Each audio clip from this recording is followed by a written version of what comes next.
قرآن کے اندر ایسے ایسے شفا کے نسخے رکھے گئے ہیں کہ ہماری زندگی کے روز مرہ مسائل کا حل ہے۔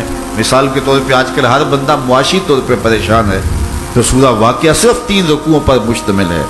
اگر یہ معمول زندگی بنا لے تو سورہ واقعہ جہاں ہوگی وہاں نحوستیں اور بے برکتیاں نہیں ہوں گی۔ سورہ یاسین پڑھو گے تو بے پناہ برکتیں اس کے دامن میں رکھی ہوئی ہیں۔ اسی طرح سورہ اخلاص صرف 3 مرتبہ پڑھیں گے تو پورے قرآن پڑھنے کا ثواب نصیب کر دیا جائے گا۔ ایک شخص حضور کی خدمت میں حاضر ہوا اور اس نے حضور سے کہا، کثیر العیال ہوں، ذرائع آمدنی بہت تھوڑے ہیں، تو میرے لیے کوئی دعا کیجئے، کوئی مجھے نسخہ بتائیے۔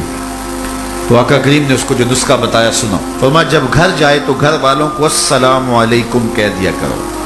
یہ کتنا سوکھا نسخہ ہے اور کتنا اچھا وظیفہ ہے، گھر والے بھی خوش، اللہ رسول بھی خوش۔ اس کے بعد 1 مرتبہ سورہ اخلاص پڑھ لیا کرو۔ غربت توڑ نسخہ، جب بھی گھر جاؤ السلام علیکم، اس کے بعد 1 مرتبہ سورہ اخلاص۔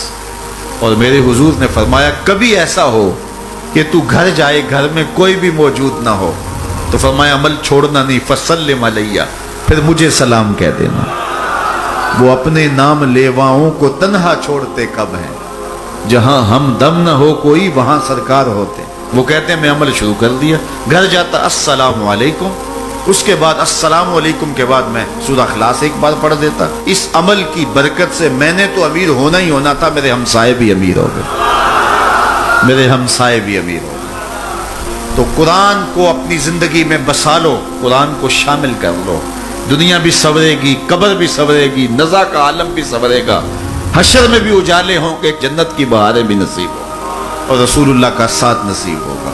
تو اس کتاب سے جڑو، اس کو ورق ورق پڑھو، اس کو حرف حرف پڑھو، اس کو رکوع رکوع پڑھو، اس کا ایک ایک آیت ممکن ہو تو ایک ایک آیت روز پڑھ لو، اور اس کو ترجمے اور تفسیر کے ساتھ، توضیح کے ساتھ، شان نزول کے ساتھ اس کتاب اللہ کی تلاوت کا معمول بناؤ۔ میرے حضور نے یہاں تک فرمایا کہ جو شخص قرآن پڑھتا ہے اس کے لہجے میں لکنت کی وجہ سے یا عجمی ہونے کی وجہ سے وہ اٹکتا ہے اور اس کا لہجہ ٹوٹتا ہے، تو میرے حضور نے فرمایا اللہ اس کو 2 ثواب عطا کرتا ہے، ایک قرآن پڑھنے کا ثواب اور ایک اس کو اٹکنے سے جو تکلیف ہوتی ہے، تو فرمایا اللہ اس کا بھی اس کو ثواب عطا کرتا ہے۔ اور فرمایا یہ وہ پاکیزہ کتاب ہے کہ اگر تمہارا رب سے باتیں کرنے کو جی چاہے تو قرآن کھول کے بیٹھ جاؤ، یہ رب سے ہم کلام ہونا ہے، یہ اپنے رب سے گفتگو کرنی ہے۔ میرے حضور نے فرمایا کہ قرآن اللہ کی وہ لٹکتی ہوئی رسی ہے جس کا ایک سرا تمہارے ہاتھ میں ہے، دوسرا سرا تمہارے رب کے ہاتھ میں۔ تو خوش نصیب ہیں وہ لوگ جو اس کتاب کے ساتھ جڑ جاتے ہیں، اور وہ دھرتی، وہ مقام، وہ جگہیں فیروز بخت ہیں کہ جہاں قرآن مجید کی تلاوت ہوتی ہے۔ گھروں کو قبرستان نہ بناؤ، گھروں میں نوافل ادا کرو اور قرآن مجید کی تلاوت سے اپنے گھروں کو آباد کرو۔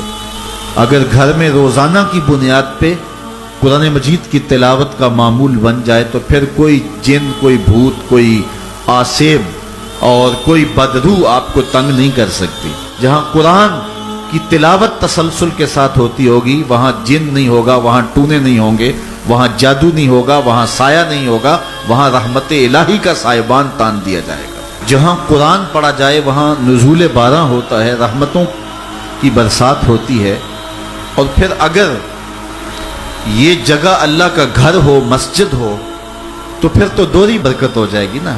اس کتاب سے اتنی روشنیاں پھوٹتی ہیں کہ زندگی کے سارے اندھیرے ختم کیے جا سکتے ہیں۔ یہ کتاب زندگی ہے، کتاب حیات ہے۔ اس کے بتائے ہوئے اصولوں کے مطابق اگر زندگی بسر کریں گے تو یہ زندگی بھی خوبصورت ہوگی، اور اس زندگی کے بعد ایک اور شروع ہونے والی زندگی ہے، وہ زندگی بھی خوبصورت ہوگی۔ قرآن قبر میں چراغاں کرے گا، قبر میں روشنیاں دے گا، قبر میں اجالا کرے گا۔